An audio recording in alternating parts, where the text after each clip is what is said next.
Okay good evening student समस्त मो voice clear अच्छे everything is clear no issue thank you तो आज गोटे इंपोर्टेंट डिस्कशन मु तुम सहित करी क्लास टी लंबा अप्रोक्सीमेटली 30 मिनिट डिस्कशन किंतु ये जो डिस्कशन टा ये जो प्लानिंग टा last planning up to prelim exam पर्यंत जेहेतु आमको जना अच्छी 7 जून तुम एग्जाम हम तो ये जो 40 डेज प्लस अवश्य अच्छे किंतु मुझे ओवराली 40 डेज ही धरी ए 40 डेज गोटे पिलार रियल टाइम तुम्हें जो सीजीएल एग्जाम दे बहुत सारा पिला जस्ट फील कर लास्ट 10-15 दिन भितर तुम्हें जहाँ पढ़ी एग्जाम रे से जिन तुम्हें कर ठीक से भाई आज सिविल सर्विस एग्जाम रे लास्ट 40 डेज गोटे पिला सब गोल्डन पीरियड बोली कहुए जमती आम कही था लाइफ रे गोटे गोल्डन अपॉर्चुनिटी गोटे गोल्डन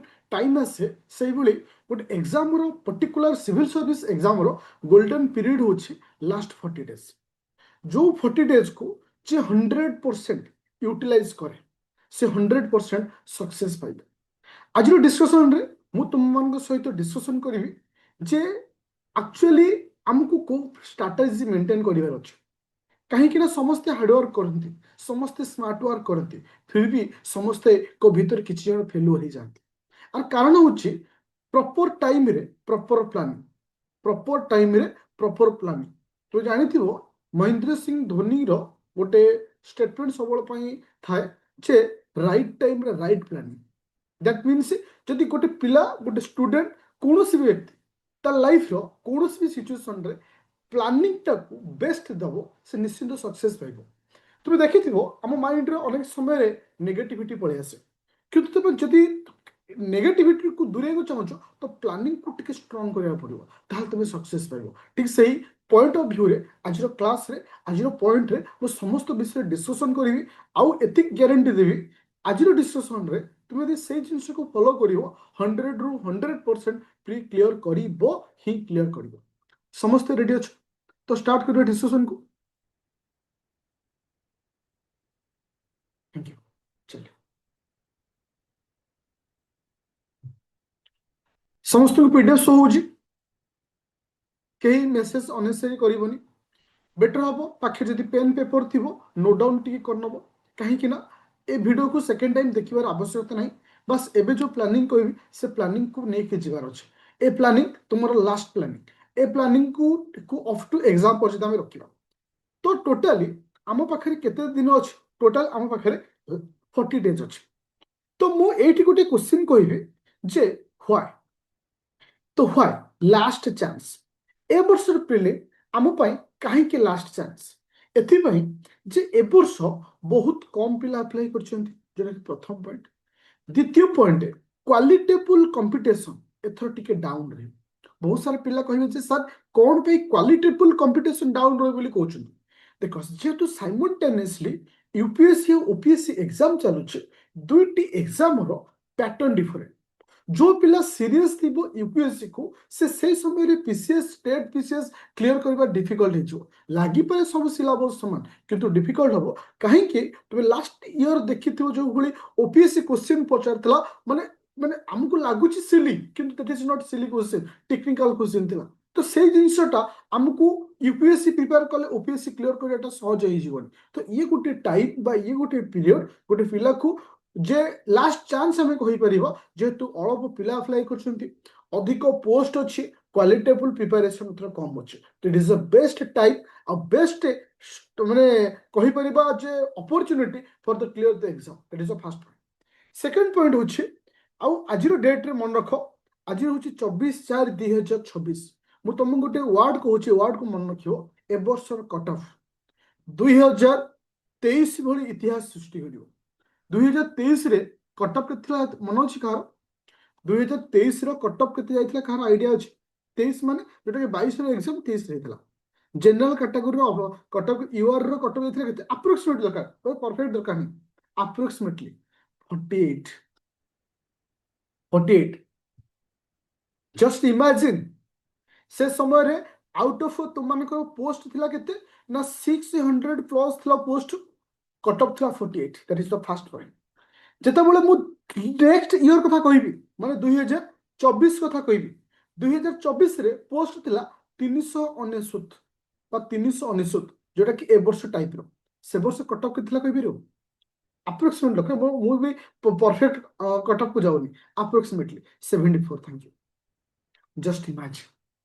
ଜଷ୍ଟ ଇମାଜିନ ସେତେବେଳେ ଏକ୍ସଟ୍ରା ଆଟେମ୍ପ ଦିଆଯାଇଥିଲା ସେତେବେଳେ ଓପିଏସସି ଆଉ ୟୁପିଏସସି ଏକ୍ସାମ ଭିତରେ ବହୁତ ଦିନର ଗ୍ୟାପ୍ ଥିଲା ସେ ସମୟରେ ମାନେ 1 ଲାख ଏଭୋ ପିଲା ଆପ୍ଲାଏ କରୁଥିଲେ ସେ ସମୟରେ ଯଦି କଟଅଫ ଥିଲା 74 ତାହେଲେ ମତେ କୁହ ଏ ବର୍ଷ ଆମ କତିରେ 456 ପୋଷ୍ଟ ଅଛି ଭ୍ୟାରି କରେ କାଟାଗୋରୀ ୱାଇଜ ବଟ୍ ଏ ବର୍ଷ ତୁମମାନଙ୍କ ପାଇଁ ମୁଁ ଯଦି ଆଜ ମୋର ଷ୍ଟୁଡେଣ୍ଟ ମାନଙ୍କୁ କହିବି ଯେ ତୁମମାନଙ୍କ ପାଇଁ ବେଷ୍ଟ ସ୍କୋର କେତେ ହବ ମୁଁ କହିବି 80 ଯଦି 80 ପ୍ଲସ୍ କରିଦଉଛ ମୁଁ କହିବି ତୁମେ କ୍ଲିୟର ହବ କିନ୍ତୁ ମୁଁ କହିବି ଯେ 80 କଥା ମାଇଣ୍ଡ ରଖିବନି 80 କଥା ମାଇଣ୍ଡ ରଖିବନି କାହିଁକି ରଖିବନି ଏଥିପାଇଁ କହୁଛି ବେଳେ ବେଳେ 80 କଥା ମାଇଣ୍ଡ ରଖିଲେ ଆମେ 60 ରେ ପହଞ୍ଚାଉ ତ ସେଥିପାଇଁ ମୋର ପ୍ଲାନିଂଟା ରହିବ 100 ପ୍ଲସ୍ ମୋର ଷ୍ଟ୍ରାଟେଜି ମୋର ପ୍ଲାନିଂ ଏଭ୍ରିଥିଙ୍ଗ 100 ପ୍ଲସ୍ କୁ ବେସ୍ କରି ବଟ୍ କିନ୍ତୁ ତୁମମାନଙ୍କ ଟାର୍ଗେଟ ଯଦି ଏତିକି ନେଇଯାଉଛ ତାହେଲେ ତମର general category U R boy ପାଇଁ ଦ୍ୟାଟ୍ ଇଜ ଏନଫ୍ ସେଇ ହିସାବରେ ତମେ ତଳକୁ ଆସିବ ଅଦର କାଟାଗୋରୀକୁ ବେସ୍ କରି ତାପରେ ଆସିଲା କ'ଣ ଯେ ଆକ୍ଚୁଆଲି ଆମେ କେମିତି କ୍ଲିୟର କରିବା କ'ଣ ପ୍ଲାନିଂ ସତରେ ରହୁଛି କି ପ୍ରିପାରେସନ ପାଇଁ ଦେଖ ମୁଁ ଯଦି ତୁମକୁ ଓଭରାଲି ଗୋଟେ ଛୋଟିଆ ଲଜିକ ଟିକେ କହୁଛି ଛୋଟ ଲଜିକ ଏ ଲଜିକକୁ ନିଜେ ଆନାଲିସିସ୍ କରିବ କାହିଁକି ନା positive mindset positive confidence positive ମାନେ ମାନେ ଯାହା କୁହାଯାଏ କ'ଣ ନା ସୋସାଇଟି ସବୁବେଳେ ଗୋଟେ ପିଲାକୁ ସକ୍ସେସ୍ ଦେଇଥାଏ ଗୋଟେ ପିଲାକୁ ଜଣେ ଟପ୍ କରୁଥିବ ଗୋଟେ ଟ୍ରାଏଲ ବେସିସରେ କେବେ ନବ ଗୋଟେ ପିଲା ବହୁତ ବଢିଆ ପଢୁଥିବ ସବୁବେଳେ ନେଗେଟିଭ କଥା କହିବ ହେ ତୁ କିଛି ପାରିବୁନି ଗୋଟେ ଟାଇମ ଏମିତି ଆସିବ ସେ ସିଚୁଏସନରେ ସେ ପହଞ୍ଚିଯିବ ଆଉ ସେଇ ସମୟରେ ପହଞ୍ଚିବ ସେ ବି ଆଉ କିଛି କରିପାରିବନି ଗୋଟେ ଲୁଜର ସବୁବେଳେ କହିବ ତୁ ଭଲ ପିଲା ତୁ ଟପ୍ କରୁଛୁ ତୁ ଏ ଜିନିଷ ତୁ ୱିକନେସ୍ ଏଇଆ ତୁ ଆ ଉପରେ କାମ କର ତାକୁ ଆଗକୁ ନେବା ପାଇଁ ସବୁବେଳେ ଚେଷ୍ଟା କରିବ ଡେଫିନେଟଲି ସେ ଆଗକୁ ଯିବ ତ ସେଥିପାଇଁ ଗୋଟେ ପଜିଟିଭ ମେଣ୍ଟାଲିଟିର ଷ୍ଟୁଡେଣ୍ଟ ସବୁବେଳେ ସକ୍ସେସ୍ ପାଇଥାଏ ଲାଇଫରେ ପ୍ରୋବ୍ଲେମ ସମସ୍ତଙ୍କର ଅଛି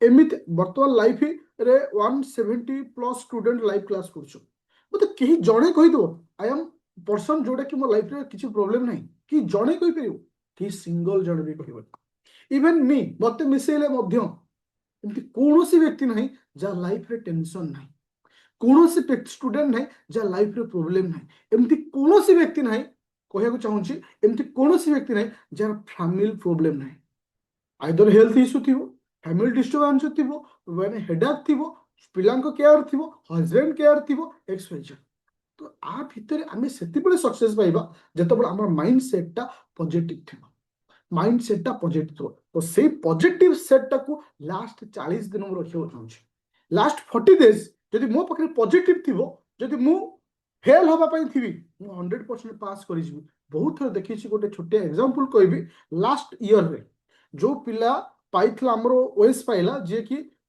ତୁମମାନଙ୍କର ରେଜଲ୍ଟ ବାହାରି ସାରିଲା ପରେ ଯିଏକି ଫାର୍ଷ୍ଟ ଟାଇମ୍ ପାଇଲା ମାନେ ପ୍ରଥମ ଟ୍ରାଏଲ ବେସିସରେ ବହୁତ ନେଗେଟିଭ ଥିଲେ ପରବର୍ତ୍ତୀ ଅବସ୍ଥାରେ ସେ ନିଜେ ପ୍ରିପେୟାର କଲା ବହୁତ ସାରା ମୋ ସମୟ କଥା ହୁଏ ବଟ୍ ତା ମାଇଣ୍ଡଟାକୁ ମୁଁ ଏତେ ସେ ଚେଞ୍ଜ କରିଦେଲି କେବଳ ପଜିଟିଭ ସକାଶେ ସେ ପାଇଗଲା ଏକ୍ସାମ୍ ତ ସେଥିପାଇଁ ମୁଁ ଚାହେଁ ତୋ ମାଇଣ୍ଡରେ ସବୁବେଳେ ପାଇଁ ପଜିଟିଭ ଥାଉ କୌଣସି ମୁହୂର୍ତ୍ତରେ ନେଗେଟିଭ ନ ଆସୁ it is the first way ତ ଏବେ ଆସିଲା ଯେ ମୋତେ କ'ଣ କରିବାର ଅଛି ଜଷ୍ଟ ଇମାଜିନ୍ କର ଯଦି ମୁଁ ଆନାଲିସିସ୍ କରୁଛି ଦୀର୍ଘ 3 ବର୍ଷର କ୍ୱେଶ୍ଚିନ୍ ପେପରକୁ ଯୋଉଟାକି ଅଲରେଡି ମୁଁ ଲେଖିକି ରଖିଛି ପଲିଟିରେ ଯଦି ଓଭରଅଲ୍ ଆମେ ଦେଖିବା 3 ବର୍ଷ ଭିତରେ ଆଭରେଜ ମାର୍କ କେତେ ଆସୁଛି ତୁମମାନଙ୍କର 14ରୁ 20 ମାର୍କ ଆସୁଛି ଆଭରେଜ କୋଉ ବର୍ଷ ଟିକେ ଅଧିକ ଆସୁଛି ଲାଷ୍ଟ ଇୟର ଟିକେ କମ୍ ଆସିଥିଲା 12-13ଟା କ୍ୱେଶ୍ଚିନ୍ ଆସିଥିଲା ଗୋଟେ ତା ପୂର୍ବ ବର୍ଷ 20 ଉପର କ୍ୱେଶ୍ଚିନ୍ ପଳେଇଥିଲା ଆଭରେଜ 14ରୁ 20 ଆସୁଛି ଯଦି ମୁଁ କରେଣ୍ଟ ଆଫେୟାର କଥା କହେ କରେଣ୍ଟ ଆଫେୟାରଟା ମଧ୍ୟ ସେଇଭଳି 15ରୁ 20 ମାର୍କ ଆଭରେଜ ଆସୁଛି ଯଦି ମୁଁ ହିଷ୍ଟ୍ରି କଥା କହେ 8ରୁ 10ଟି କ୍ୱେଶ୍ଚିନ୍ ଆସୁଛି ହିଷ୍ଟ୍ରି ମିନ୍ସ କ'ଣ ଆନସିଏଣ୍ଟ ମିଡିଏଭାଲ ମଡର୍ନ ଯଦି ମୁଁ ଇକୋନୋମି କଥା କହେ ଇକୋନୋମି ମଧ୍ୟ 10ରୁ 12 କ୍ୱେଶ୍ଚିନ୍ ଆସୁଛି ଯଦି ମୁଁ ଜୋଗ୍ରାଫି କଥା କହେ ଜୋଗ୍ରାଫି ଟିକେ ଅଧିକ ରୁହେ 12ରୁ 15ଟା ଭଳିଆ କ୍ୱେଶ୍ଚିନ୍ ଆସୁଛି ଯଦି ମୁଁ ଓଡ଼ିଶା ପଏଣ୍ଟ ଅଫ ଭ୍ୟୁରେ କହେ ଓଡ଼ିଶା ପଏଣ୍ଟ ଅଫ ଭ୍ୟୁରେ 10ରୁ 15 କ୍ୱେଶ୍ଚିନ୍ ଆସୁଛି ଯଦି ମୁଁ କହେ କିସେ ନା ତୁମର ସାଇନ୍ସ ଆଣ୍ଡ ଟେକ୍ କଥା କହେ 5ରୁ 4ଟି କ୍ୱେଶ୍ଚିନ୍ ଭଳି ଆସୁଛି ଆଉ ଗୋଟେ ଆସିଲା ଏନଭାରନମେଣ୍ଟ एनवायरमेंट रे तो तुम मानकर एवरेज केते स्कोर आसुची ना 5 रु 10 पाखापाखि स्कोर आसुची ये दीर्घ 3 वर्षर गोटे एनालिसिस मोर कहया कथा गोटे पिला सेतिबेले सक्सेस पाए जेतेबेले ता प्लानिंग टाको से बेस्ट दे थाए तो मु जदि कहे जे ए वर्ष प्लानिंग आमे केमते रखिबा देखो मु एट तुमको मेंशन करछि मते पॉलिटी रु मिनिमम 10 मार्क दियो अछि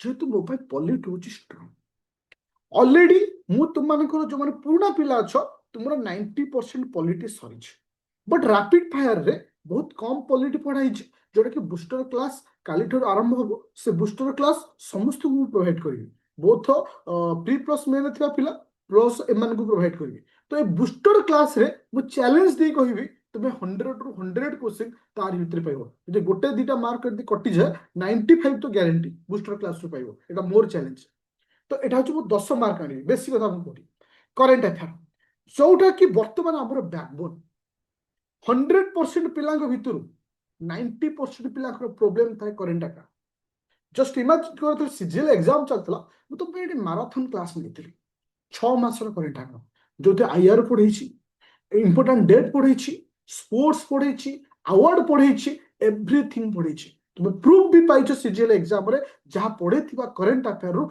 समस्त जिनस आसी तो जोटा कि ओएस लेवल रे ही तुम मानक पढ़े तो ऑलरेडी तुम सेटा सरी समस्त बैच रे तुम बर्तमान से प्रबल बैकबोन ही अछि माने बैकबोन माने पूरा हेवी स्ट्रांग जोन है अछि खाली एप्रिल टा को ऐड कर देले सुने पे सुहागा तार्थ मु करेन्ट अफेयर रे मु कहि सब कहबी लास्ट को टिके मो कथा सुनियो दियो करेन्ट अफेयर जेहेतु मु 6 मासर माराथन सारी देछि एप्रिल मासटा केवल बाकी अछि आफ्टर एप्रिल मंथ पर मु एप्रिल मासटा पढ़ाई देबी जो माने न पढ़िछ छोटिया अनुरोध रहिबो 6 मासर करेन्ट अफेयर को सारो जो थरे जो नेशनल न्यूज रखिछि जो थरे स्टेट न्यूज रखिछि जोटा कि ओपीएससी ए पैटर्न पचरुछि समस्त बैच एटा अवेलेबल को रहिछि बेसी नहीं मु 10 मार्क टार्गेट रखिछि बाकी 5-6 मार्क छाड़ दियो 10 एबे आसला history pre plus main batch रे मॉडर्न हिस्ट्री मोर कंप्लीट अछि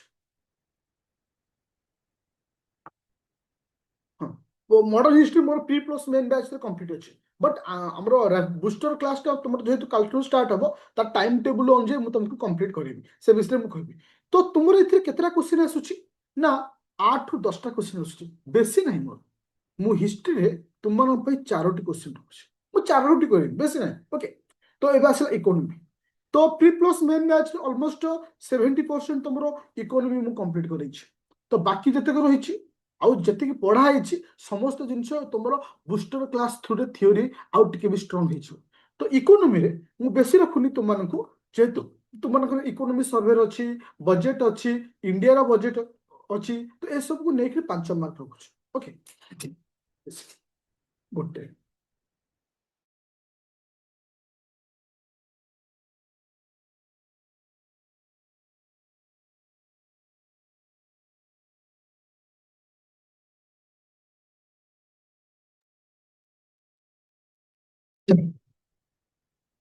तापर आसला कोन ना हां एबे आसला ज्योग्राफी ज्योग्राफी जोटा कि गोटे इंटरेस्टिंग टॉपिक बहुत सारा सिलेक्टिव टॉपिक आसे ज्योग्राफी जेमती कि सॉइल को लेकर रिभर को लेकर हिमालय को लेकर ये सब जिन प्राय तुम पढ़ाई बट किसी जिन रही जोटा कि बूस्टर क्लास थ्रू कंप्लीट हम केबे भितर कंप्लीट हम कौन हम ता प्लानिंग टा मुझे देवी तो इथरे मु ज्योग्राफी मध्य बेसी मार्क रखुनी 6 मार्क रखुछि देखो केते कम कम मु नउछि परवर्ती अवस्था रे हमें एनालिसिस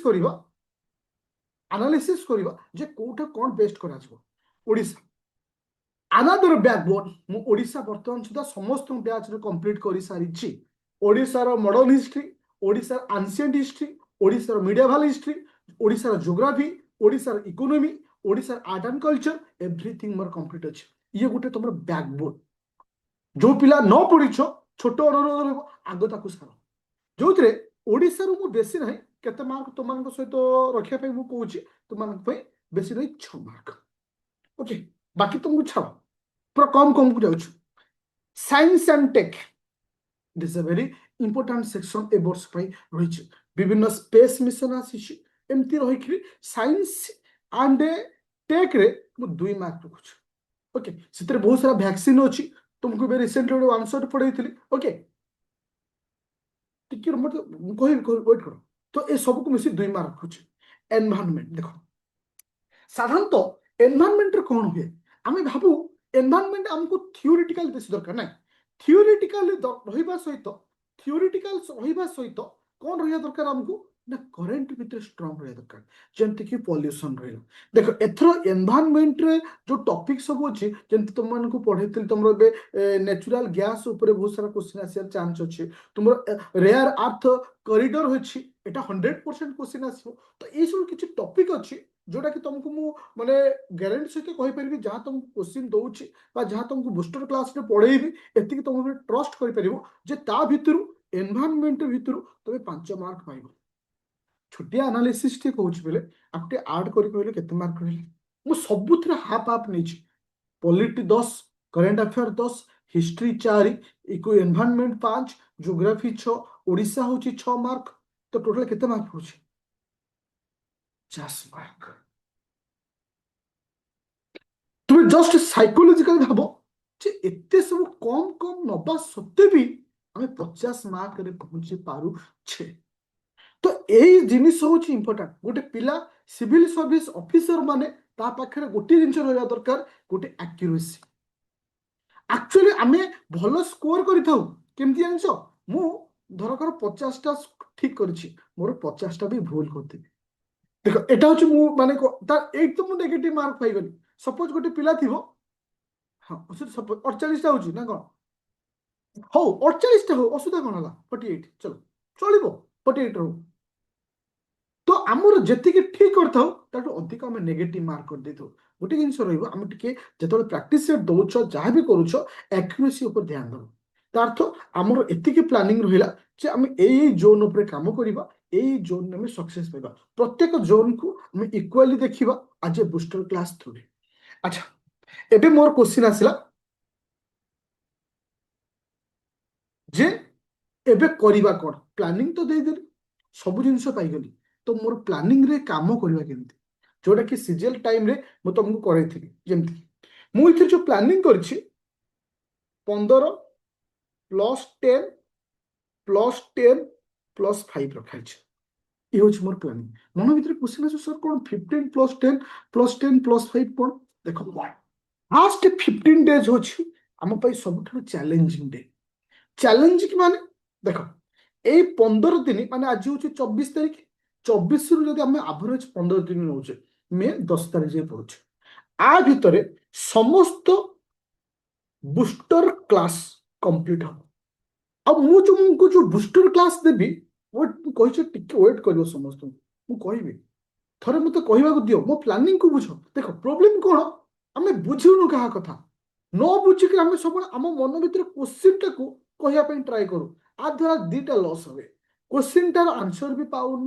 ଦ୍ୱିତୀୟଟା ହଉଛି ପ୍ଲାନିଂ ବିଷୟରେ ଆମକୁ ଆଇଡିଆ ଆସେ ନା, ଯୋଉ ଅସୁବିଧାରେ ଥାଉ ସେଇ ଅସୁବିଧା ଦେଇକି ହିଁ ଆମକୁ ଗତି କରିବାକୁ ପଡେ। ତାଠୁ ଏ ବୁଷ୍ଟର କ୍ଲାସରେ କ'ଣ ହବ, ଯଦି ସେ 15 ଦିନ ମୋ ପାଇଁ ଯେତିକି କଷ୍ଟଦାୟକ, ତୁମମାନଙ୍କ ପାଇଁ ସେତିକି କଷ୍ଟଦାୟକ। ଏ 15 ଦିନ ଯଦି ମୁଁ 100%, ତୁମେ 100% ଦେଇଦେବ, ମୁଁ ଆଜି ଲେଖି ଦଉଛି ଯୋଉ 170 ଜଣ ଲାଇଭ୍ ଅଛ, ତୁମମାନଙ୍କ ଭିତରୁ ମିନିମମ୍ 170 ପିଲା କ୍ଲିୟର କରିଦେବ ପ୍ରିଲିମ୍। ଯଦି 100% ତୁମେ ଦେବ ଆଉ 100% ମୁଁ ଦେବି, ଆଉ ଏଇ କେବଳ 15 ଦିନ। ମନ ଭିତରେ କ୍ୱେଶ୍ଚିନ୍ ଆସେ, 15 ଦିନ ଆମେ କ'ଣ କରିବା? ଦେଖ ଯୋଉଟା କି ମୁଁ ପ୍ଲାନିଂ କରିଛି, ପର ଡେ ତୁମକୁ ମୁଁ 3ଟି ବୁଷ୍ଟର କ୍ଲାସ ନେବି। ଟିକେ ସ୍ଲୋ କାହିଁ ମେନ୍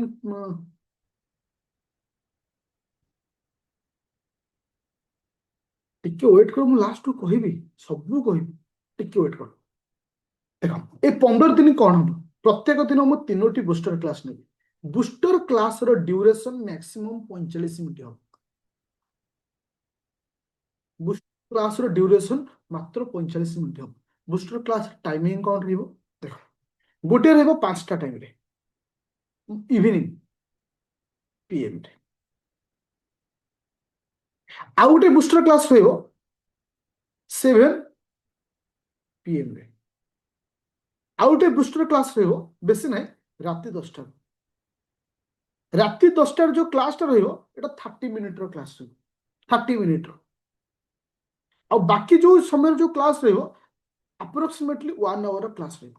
3ଟି ବୁଷ୍ଟର କ୍ଲାସ୍ ଏ 15 ଦିନ ଆମର କମ୍ପ୍ଲିଟ୍ ହେବ। ଏ ସମୟରେ ବର୍ତ୍ତମାନ ମୁଁ ପ୍ରଥମେ କୋଉ କ୍ଲାସ୍କୁ ଷ୍ଟାର୍ଟ କରିବି? ଜୋଗ୍ରାଫି, ଜୋଗ୍ରାଫି ସହିତ ତୁମର ଇକୋନୋମି, ଜୋଗ୍ରାଫି ଇକୋନୋମି ତା ସହିତ ହିଷ୍ଟ୍ରି, ଏ 3ଟି କ୍ଲାସ୍କୁ ମୁଁ ଷ୍ଟାର୍ଟ କରିବି। ତୁମକୁ ବହୁତ ସାରା ପିଲା କହିବେ ସାର୍ ଏଗୁଡ଼ା ସବୁ ଥିଓରି ମୋର ସବୁ ହେଇସାରିଛି। ଫିର୍ ବି ମୁଁ ଗୋଟେ ଅନୁରୋଧ କରିବି, ଯଦି ଭାବୁଛ ତୁମ ଥିଓରି ହେଇଛି ଥରେ ଥିଓରି କ୍ଲାସ୍କୁ ଦେଖିବ। ତୁମେ ସମଥିଙ୍ଗ ପ୍ରତ୍ୟେକ କ୍ଲାସ୍ରେ ମୁଁ ତୁମକୁ ଚ୍ୟାଲେଞ୍ଜ ଦେବି, ତମେ 10%, କଥା ଟିକେ ଶୁଣ, 10% ତୁମେ ଏକ୍ସଟ୍ରା ପାଇବ ପ୍ରତ୍ୟେକ କ୍ଲାସ୍। କାରଣ ମୁଁ ଆଜି ପର୍ଯ୍ୟନ୍ତ ଏମିତି କୋଉ ବ୍ୟାଚ୍ ନାହିଁ ଯୋଉଟାକି ସେକେଣ୍ଡ ଥର ପଢେଇଥିବା ଜିନିଷରେ କିଛି ନୂଆ ଜିନିଷ ଦେଇନଥାଏ। ଏଟା ମୋର ଆଦତ ଥାଏ ଯେ ପ୍ରତ୍ୟେକ ବ୍ୟାଚ୍ରେ ମ୍ୟାଟେରିଆଲକୁ ମୋଡିଫାଏ। এটা ମୋର ଛୋଟ ମାନେ ମୋର ପଢେଇବାର ଆଦତ ସେଟା। ମୁଁ କେବେ ଗୋଟିଏ ମ୍ୟାଟେରିଆଲକୁ ଏକା ସାଙ୍ଗେ ରିପିଟ୍ କରେ ନା, ଟିକେ ମୋଡିଫାଏ ନ କଲେ ମତେ ଭଲ ଲାଗେ। ତ ଡେଫିନେଟଲି ତମେ 10% ଏଥିରେ ପାଇବ। ତ ଜୋଗ୍ରାଫି, ଇକୋନୋମି, ହିଷ୍ଟ୍ରି এটা 7 ଦିନ ଭିତରେ କମ୍ପ୍ଲିଟ୍ ହେବ। 7 ଦିନରେ ମାନେ ଆଭରେଜଲି 10ଟା ଲେଖା ଟପିକ୍ ମୁଁ ଧରିଛି। ଜୋଗ୍ରାଫିର 10ଟା ଟପିକ୍, ଇକୋନୋମିର 10ଟା ଟପିକ୍, ହିଷ୍ଟ୍ରିର 10ଟା ଟପିକ୍। ତ 7 ଦିନ ଯେତେବେଳେ କମ୍ପ୍ଲିଟ୍ ହେଇଯିବ, ସେଇ ଜାଗାରେ ବା ସେଇ ପ୍ଲେସ୍ରେ ମୁଁ ଷ୍ଟାର୍ଟ କରିଦେବି କାହାକୁ? ପଲିଟି, ସାଇନ୍ସ ଆଣ୍ଡ ଟେକ୍, ଏନଭାରନମେଣ୍ଟକୁ ଷ୍ଟାର୍ଟ କରିଦେବି। ତାର ତ ଓଭରାଲି ମୋର 15 ଦିନରେ ବୁଷ୍ଟର କ୍ଲାସ୍ କମ୍ପ୍ଲିଟ୍ ହେବ। ଏ ବୁଷ୍ଟର କ୍ଲାସ୍ ପଢା ହେଉଥିବା ସମୟରେ କେବେ ବି তোমার ପ୍ରାକ୍ଟିସ୍ ସେଟ୍ ବନ୍ଦ ହବନି, କେବେ ବି তোমার ପ୍ରାକ୍ଟିସ୍ ସେଟ୍ ବନ୍ଦ ହବନି। ଆଉ ଏ ପ୍ରାକ୍ଟିସ୍ ସେଟ୍ର ଡିସ୍କସନ୍ 8-15 ସମୟରେ ରହିବ। ପ୍ରାକ୍ଟିସ୍ ସେଟ୍ର ଯୋଉ ଡିସ୍କସନ୍, ଯୋଉ ପ୍ରାକ୍ଟିସ୍ ସେଟ୍ ତୁମକୁ 50 ବାଲା ପ୍ରାକ୍ଟିସ୍ ସେଟ୍ ଦିଆଯିବ 15 ଦିନ। ଏ 15 ଦିନରେ ମୁଁ କେବେ ବି ତୁମକୁ 100 ବାଲା ଦେବିନି। ଆ ଭିତରେ ଯୋଉ 15 ଦିନରେ ତୁମକୁ ମିନିମମ୍ 8ଟାରୁ 9ଟା ପ୍ରାକ୍ଟିସ୍ ସେଟ୍ ଦିଆଯିବ। ତାର 2ଟା ପ୍ଲସ୍ ପଏଣ୍ଟ ହେଲା, ଥିଓରିକୁ ରିଭିଜନ ହେଲା, क्वेश्चन आंसर को क्वेश्चन आंसर है तुम जो माने क्वेश्चन प्रति जो वीकनेस थिला, प्रैक्टिस प्रति जो वीकनेस थिला, ए तुम क्लियर हो, जोड़ा कि प्रत्येक दिन 8टा 15 रहिबो। जो दिन प्रैक्टिस सेट रो डिस्कशन थिबो 8 ରୁ 9टा प्रैक्टिस सेट दिया जिवो डे आफ्टर डे। माने काली देथिले गोटे प्रैक्टिस सेट, आज गैप थिला, आसदा काली प्रैक्टिस सेट, तार तो दिने छाड़ी दिने रे तुमको दिया जिवो। आ प्रैक्टिस सेट जो भी क्वेश्चन दउची, प्रैक्टिस सेट जो भी क्वेश्चन दउची, आ एतिक तुम मानिक जाओ एग्जाम हॉल रे सेही टाइप रो क्वेश्चन तुम पाइबो। से टॉपिक ऊपर से स्टेट ऑफ हॉर्मोस हो किबा कोनोसी खर्ग आइलैंड हो किबा सीएनजी हो पीएनजी हो कौन सी टॉपिक ऊपर दूची। तार तो ओवरऑल मोर एही हला प्लानिंग। तो आसंता काली ठारू छोटो रिक्वेस्ट रहिबो, काली होची 25 तारिख, काली होची 25 तारिख, 25 तारिख रु 15 दिन कंप्लीटली हमरो लाइफ रो माने मु आज तुमको प्रॉमिस करूची मो लाइफ रे जति एनर्जी अछि मु 15 दिन दे देबी। ए 15 दिन हमको 9टा प्रैक्टिस सेट दबा सहित कंप्लीटली बूस्टर क्लास को कंप्लीट करिवो। ए बूस्टर क्लास रे मु 2टी टॉपिक पढेबी नाही, सी हला लास्ट 6 मासर करंट अफेयर, कारण मु ऑलरेडी बहुत रिवीजन कर सच्ची। आ हला ओडिसा पार्ट, एटा बहुत मु रिवीजन कर सच्ची। तो छोटिया अनुरोध रहिबो, एटा तुमे सेल्फ स्टडी थ्रू याकु नबो এই 15 দিনে, बट बाकी टॉपिक सब मु तुमको এই 15 दिन रे ही सारी। 15 दिन माने आज 25 तारिख हम स्टार्ट करछे, 9 तारिख हमर कंप्लीट हो। ए 9 तारिख पर्यंत मोर अनुरोध रहिबो कौनसी भी बूस्टर क्लास को मिस करिवोनी। जदि अति सीरियस हेल्थ केस थिबो मु टाइम की टिके परिवर्तन करिवि, किंतु चेष्टा करिवि सब दिन मु क्लास को राइट टाइम रे नेबि, जोटा तुमको मेंशन कली। तो एथरो एप्रिल मंथ रे करंट अफेयर टा ए बूस्टर क्लास परे पढिबा, बूस्टर क्लास रो परे पढिबा। तो एटा हां, एटा हां, एठी तुमे पूरा क्लियर हो। आसंता 9 तारिख पर्यंत, मे मास 9 तारिख पर्यंत कौनसी प्लानिंग रे परिवर्तन होबनी। 3टी क्लास बूस्टर टाइम दिया जिवो, इवनिंग 5टा, संध्या 7टा, राति 10टा। प्रैक्टिस सेट रो डिस्कशन होछि 8टा 15। आउ ए समय भितरे तुमको 9टा प्रैक्टिस सेट दिया जिवो। तो ऑलरेडी मु 5टा दे सारछि, आउ 9टा तुमे पाइबो। ओके, ए समय पूरा कंप्लीटली क्लियर, पूरा क्लियर हाँ कि ना। वन शॉट मैपिंग टा एटा को साइड रे नेबी, जोटा कि तुमको माने काली माने आज टा टिके अपलोड करि हनी, सेटा मु माने YouTube रे अपलोड करि, जोटा कि तू साइड रे पढिबो। हां, सीसैट में सखाळ अछि, सीसैट के मु चेंज करछि कि सीसैट ता जोटा कि सखाळ थिला सेही 7टा, सेटा के परिवर्तन होबनी। সেটা কেবে পরিবর্তন হবনি। ହଁ ମୁଁ ଆଉ ଗୋଟେ ଜିନିଷ ଖାଲି କହିବାକୁ ଚାହୁଁଛି। ଓକେ ଓକେ ହଁ ଯେ ଏଇ ଯୋଉ 15 days ଯୋଉ ପ୍ଲାନିଂ ରଖା ହେଇଛି ଏଟା କେବେ ପରିବର୍ତ୍ତନ ହବନି। ତ ତୁମକୁ ମୋର ଅନୁରୋଧ ରହିବ ଆ ଭିତରେ ଏଇ ପ୍ଲାନିଂ କୁ ତୁମେ ମାଇଣ୍ଡରୁ କେବେ ହଟେଇବନି। ଏଇ ପ୍ଲାନିଂ ଥରେ ଆମେ ଯିବା ପୁରା କ୍ଲିୟର। ହଁ ତ ଏବେ ତୁମମାନଙ୍କୁ ଛୋଟ ଇନଫର୍ମେସନ ଟେ ଦେବି। ଯୋଉମାନେ ଏବେ କ୍ୱେଶ୍ଚିନ୍ କରୁଥିଲ ଯେ ସାର୍ ଏଇ ଯୋଉ ବୁଷ୍ଟର କ୍ଲାସ୍ ଆଭେଲେବୁଲ କୋଉଠି ହବ। ତୁମମାନଙ୍କର ଏବେ ଯୋଉ ରିସେଣ୍ଟଲି ମୁଁ ଷ୍ଟାର୍ଟ କରିଛି ପ୍ରିଲିମ୍ ରାପିଡ ଫାୟାର ବ୍ୟାଚ୍ 999 ଏଥିରେ ମୁଁ ଆଭେଲେବୁଲ କରେଇବି। ସେଇ ବୁଷ୍ଟର କ୍ଲାସକୁ ପ୍ରି ପ୍ଲସ୍ ମେନ୍ରେ ଯୋଉମାନେ ଅଛ ସେଥିରେ ବି ଆଭେଲେବୁଲ କରେଇବି। 4000 ବାଲା ଯୋଉଟା କି 3 ବର୍ଷ ବ୍ୟାଚ୍ ଯୋଉମାନେ ଅଛ ସେଥିରେ ମଧ୍ୟ ଆଭେଲେବୁଲ କରାଯିବ। କିନ୍ତୁ ଗୋଟେ ଅନୁରୋଧ ରହିବ ଯୋଉମାନେ ପ୍ରି ପ୍ଲସ୍ ମେନ୍ରେ ଅଛ ତୁମମାନଙ୍କୁ ମୁଁ ଆଗରୁ ଯୋଉ ଥିଓରି ପଢେଇଛି ଟ୍ରାଏ କରିବ ସେଗୁଡ଼ା ଟିକେ ବେଶୀ ରିଭିଜନ କରିବେ କାରଣ ସେଥିରେ କଣ୍ଟେଣ୍ଟ ଟିକେ ଅଧିକ ଅଛି। ସେଥିରେ କଣ୍ଟେଣ୍ଟ ଟିକେ ଅଧିକ ଅଛି। ଚେଷ୍ଟା କରିବ ସମୟ ପାଇଲେ ତାକୁ ଟିକେ ରିଭିଜନ କରିବା ପାଇଁ। ଅଦରୱାଇଜ ଏ ବୁଷ୍ଟର କ୍ଲାସକୁ ମଧ୍ୟ ଯଦି ଟ୍ରଷ୍ଟ କରିବ ଡେଫିନେଟଲି ବି କ୍ଲିୟର ହବ। ଓକେ ଯୋଉଟା କି ଏଇ ଯୋଉ ରାପିଡ ଫାୟାର ଯୋଉଟା କି 999 ପର୍ଟିକୁଲାର ପ୍ରିଲିମ୍ ପାଇଁ ପ୍ରି ପ୍ଲସ୍ ମେନ୍ ବ୍ୟାଚ୍ ଯୋଉ ଦିଟା ଅଛି ଏଇଥିରେ ଆଭେଲେବୁଲ କରାଯିବ। ବର୍ତ୍ତମାନ ସମସ୍ତେ କ୍ଲିୟର नो डाउट नो झिलिमिली। ओके पूरा क्लियर थैंक यू। तो ଏବେ କ୍ଲାସକୁ ଅଫ୍ କଲି। ଆଗ 15 ଦିନ ମୋର ସରୁନା 15 ଦିନ କଲା ପରେ ତାପରେ ମୁଁ ତମକୁ 10+10 5 କଣ ରହିବ କହିବି। ଆଗ ମୁଁ 15 ଦିନ ସାରିବାକୁ ଚାହୁଁଛି। 15 days ମୋର ସରିଲା ପରେ ପୁରା କ୍ଲିୟର। କାଲିଠୁ ପୁରା ରେଡି ପୁରା କ୍ଲିୟର। Okay thank you.